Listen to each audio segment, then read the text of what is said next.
একজন ধনী ব্যক্তির ইন্তেকালের সময় সে তার ছেলেকে তার জীবনের শেষ আশা প্রকাশ করে। সেই ধনী ব্যক্তি তার ছেলেকে বলে, হে আমার পুত্র, আমার জীবনের শেষ আশা হইল আমার বাল্যকালের একজোড়া ছেঁড়া মোজা আছে, আমি চাই যখন আমার জানাজার নামাজ পড়া হবে তখন যেন আমার পায়ের মধ্যে আমার ওই বাল্যকালের ছেঁড়া মোজাগুলো যেন আমার পায়ে থাকে, আর যখন আমাকে কবরের মধ্যে শোয়ানো হবে তখনও যেন আমার পায়ের মধ্যে ওই বাল্যকালের মোজাগুলো থাকে। এটাই আমার জীবনের শেষ আশা। এরপর এই ধনী ব্যক্তির ইন্তেকাল হয়ে যায়। ইন্তেকাল হওয়ার পরে তাকে গোসল দেওয়া হয় এবং তার ছেলে এসে যখন তাকে কাফন পরানো হয় তখন তার ছেলে বলে যে আমার পিতার শেষ আশা ছিল যে তার বাল্যকালের ছেঁড়া এক জোড়া মোজা রয়েছে, ওই মোজাগুলো তার পরনেই থাকবে। সেই তার শেষ আশা অনুযায়ী তার পায়ের মধ্যে ছেঁড়া মোজাগুলো পরিয়ে দেওয়া হয় এবং তাকে জানাজার নামাজের জন্য প্রস্তুত করে খাটিয়ার মধ্যে রেখে দেওয়া হয়। এদিকে তার জানাজার নামাজ পড়ার জন্য ইমাম সাহেব ও এলাকার অনেক লোক সামনে আসে। এসে সবাই আশ্চর্য হয়ে যায়, কি ব্যাপার, মুর্দার পায়ের মধ্যে মোজা কেন আমরা দেখতেছি? তখন ইমাম সাহেব সবাইকে বলে যে এই জানাজার নামাজ আমি পড়াতে পারবো না, কেননা এই জানাজার নামাজ পড়ার সময় মাইয়েতের গায়ের মধ্যে যে কাফনগুলো রয়েছে সেটা শরীয়ত মোতাবিক হইতে হবে, আর মোজা পরাটা মুর্দাকে এটা শরীয়ত মোতাবিক নয়। এই জন্য যতক্ষণ পর্যন্ত এই মোজা তার পা থেকে সরানো হবে না আমি জানাজার নামাজ পড়ব না। জানাজার নামাজকে নিয়ে ওখানে বিশাল বড় একটা ঝামেলা হয়ে যায়। অবশেষে ওই মাইয়েতের ছেলে সামনে আসে। আসার পর ইমাম সাহেবকে বলে, দেখুন ইমাম সাহেব, আমার পিতার শেষ আশা ছিল যে তার মরণের পর তার ওই বাল্যকালের ছেঁড়া মোজাগুলো তার পায়ের মধ্যেই থাকবে। ওই হিসাবে আমি তার পায়ের মধ্যে এই মোজাগুলো রেখে দিয়েছি।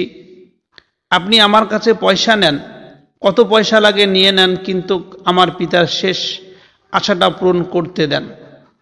ইমাম সাহেব সেখানে ওই মাইয়েতের ছেলেকে ভালো করে বুঝিয়ে দেয় যে না, এটা রাখা যাবে না, এটা থাকলে জানাজার নামাজ আমি পড়াতে পারবো না। অবশেষে এই ধনী ব্যক্তির ছেলেটি এলাকার বিভিন্ন বড় বড় মুফতি সাহেবের কাছে চলে যায় এবং সেখান থেকে ফতোয়া আনার চেষ্টা করে যে মাইয়েতের পায়ের মধ্যে যেন ছেঁড়া মোজাগুলো থাকে, ওই অবস্থায় জানাজার নামাজ পড়া যাবে। কিন্তু এমনটা হয় না। যখন এমন ফতোয়া আনতে পারে না তখন সেও অপারগ হয়ে যায় এবং পরেশান হয়ে যায়, কি করি, আমার পিতার শেষ আশাটা মনে হয় পূরণ করতে পারতেছি না। ছেলেটি ছিল বড়ই ধনী ব্যক্তি এবং তার পিতা অনেক কিছু তার জন্য ছেড়ে গিয়েছে, তাই সে পরেশান যে এত পয়সা করি আমার কাছে আছে, আমি একটা মাত্র আশা পূরণ করতে পারতেছি না।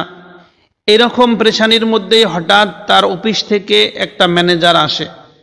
ম্যানেজার আসার পর ছেলেটিকে একটি চিঠি দেয় এবং ছেলেটিকে বলে দেয় যে তোমার বাবা মরার আগে আমাকে এই চিঠিটা দিয়েছিল, আর আমাকে বলেছিল যখন আমার জানাজার নামাজ পড়ানো শুরু হবে তার একটু আগে গিয়ে তুমি আমার ছেলেকে এই চিঠিটা দিয়ে আসো। এই জন্য আমি আজকে আপনাকে এই চিঠিটা দিতেছি। ছেলেটি ওই চিঠিটা হাতে নিয়ে সেটাকে খোলার পর সেটাকে পড়তে শুরু করে।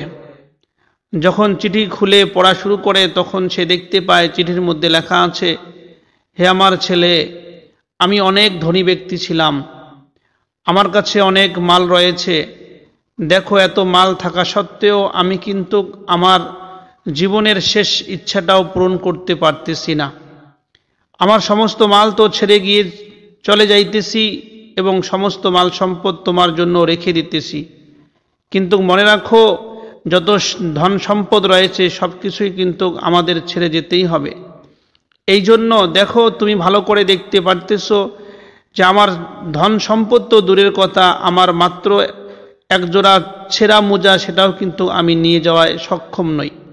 এই জন্য তুমি এত ধনের মালিক হয়ে গিয়েছো, এত ধনী ব্যক্তি এখন তুমি হয়ে গিয়েছো, এই জন্য কখনো তুমি পৃথিবীতে এই ধনকে নিজের গৌরবের কারণ বানিও না এবং এই ধন তোমার সঙ্গেও কিন্তু যাবে না। এই জন্য দুনিয়ার মধ্যে ভালো করে বসবাস করো, গৌরব এবং ধনের যে একটা বড়ত্ব অহংকারী সেটা যেন তোমার মধ্যে না আসে। ছেলেটি এই চিঠি পড়ার পর সে অনুভব করতে পারলো সত্যিই পৃথিবীটা এমনই, যত বড়ই মালদার হোক না কেন, যত বড়ই ধনী ব্যক্তি হোক না কেন, এই পৃথিবী থেকে যখন ছেড়ে আমাদের যেতে হবে তখন কিন্তু কোনো মাল আমাদের সঙ্গে যাবে না। এই জন্য ছেলেটি পরে অনুতপ্ত হয় এবং পরে ওই মোজাগুলো পা থেকে খুলে ফেলা হয় এবং জানাজার নামাজ পড়িয়ে দেওয়া হয়।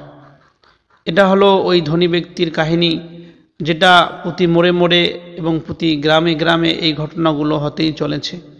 আপনারা ভালো করে অবশ্যই দেখতেছেন যে মানুষ পৃথিবীতে কোনো মাল সম্পদ নিয়ে যায় না। সমস্ত মাল সম্পদ যাহা সারা জীবনে সে অর্জন করেছে, কষ্ট করেছে, যার জন্য সবগুলোই ছেড়ে এই পৃথিবী ছেড়ে যেতে হবে, সেই জিনিসটা একটু লক্ষ্য রেখে আমাদের জীবনযাপন করতে হবে।